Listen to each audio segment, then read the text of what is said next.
All right, we're back to some more regularly scheduled programming. Let's go.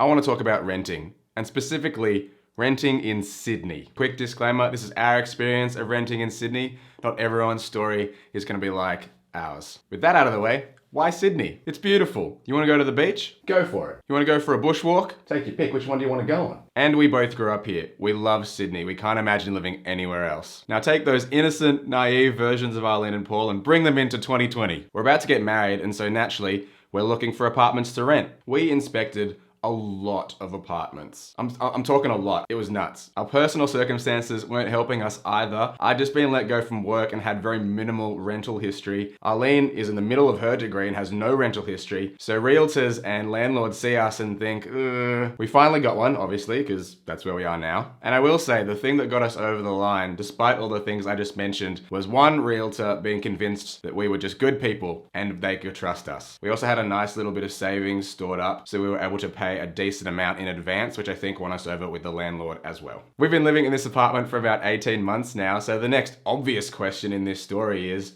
what's apartment living like? On the whole, I'd say it's pretty good. We love this apartment. It's given us everything we've wanted in terms of space and location. Everything we could need is well within walking distance. It's fantastic. And we've got that all-important thing that I mentioned at the beginning of the video, beautiful Sydney living. It's gorgeous around here. We've really fallen in love with the area. We've found a bunch of local walks, especially during lockdown, which have been a lifesaver. There are, however, some things about the lifestyle that we were not prepared for and definitely caught us off guard as first-time renters. Price. We've grown up in Sydney, so we've become accustomed to the expensive nature of most things in this city, but even we were slightly underprepared for just how expensive weekly rent is in Sydney. This next one's probably the biggest one for me in particular, and it started to really grate on Arleen, but it's the unforeseen dilemma that neighbours and the associated noise can be on your day-to-day living. If you're lucky, this won't be a problem for you. You'll have nice, compliant neighbours who keep to themselves and don't make too much noise and are aware of the noise they're making. Unfortunately, the people just above us and then also the people above them make so much noise. Our immediate upstairs neighbour's landlord decided to tile the entire apartment, and without adequate soundproofing, like even just rugs, sounds up there just ping off all the walls.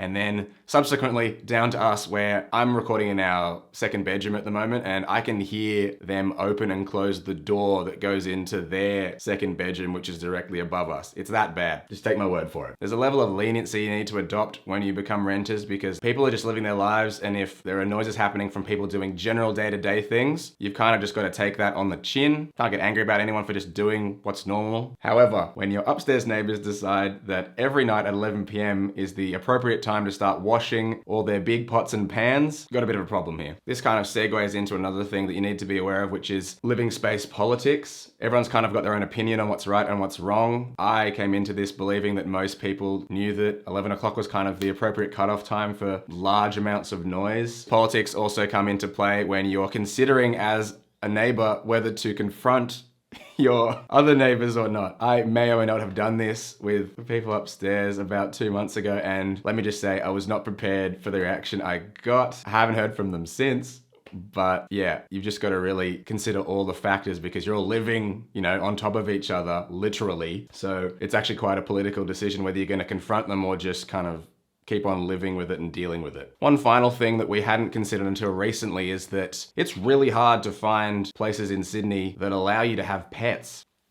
Who would have thought? We see dogs everywhere around here, so we just assumed it wasn't that hard. At the very least, we assumed not all of these pets belong to people who owned their own homes. I'm starting to think that's not the case, guys. We're currently in the process of trying to move apartments, and one of our desires is to find a place that allows us to welcome a dog into the family next year. And I gotta tell you, there is almost nowhere that allows us to do so. The only thing that might give us an edge at this point is considering raising the amount we're willing to spend on rent per week, which led me to an interesting thought. Is it worth paying more rent to get a nicer place? The question underneath my question is obviously, is the difference you're paying per week in rent actually going to make a difference in your day-to-day life? Will forking out this extra $50, $100, $200, $300 a week actually impact the way you live? It's something my wife and I have been debating a lot lately, and I think we've come to the conclusion that it's actually not worth it. And the main reason for this is the Sydney housing market. Chances are, if you're any sort of couple living in Sydney, the housing market is something you've talked about at least once. Thinking about this can actually be a real source of stress and anxiety. Even just looking at the amount you need to save to get a deposit to enter the market to buy a house, it can be really daunting. And it is. It's for that reason that if you can help it, I wouldn't recommend paying more in rent to get a nicer place. I have a lot of friends that both work really well paying full-time jobs that have chosen to live in places that are well below what they could easily afford in rent so that they can save up for a house deposit much quicker. If you're someone who has the aspirations to own a house in Sydney, I reckon that's probably the best approach. All right, if you can relate to any of that, or you've got any questions about renting in Sydney or renting in general, feel free to leave a comment below. And if this is something that you're really stressed about at the moment, can I just encourage you and say, it's gonna work out. You're gonna be fine. You will find a place that works for you. So just stay positive and keep going. All right, bye guys.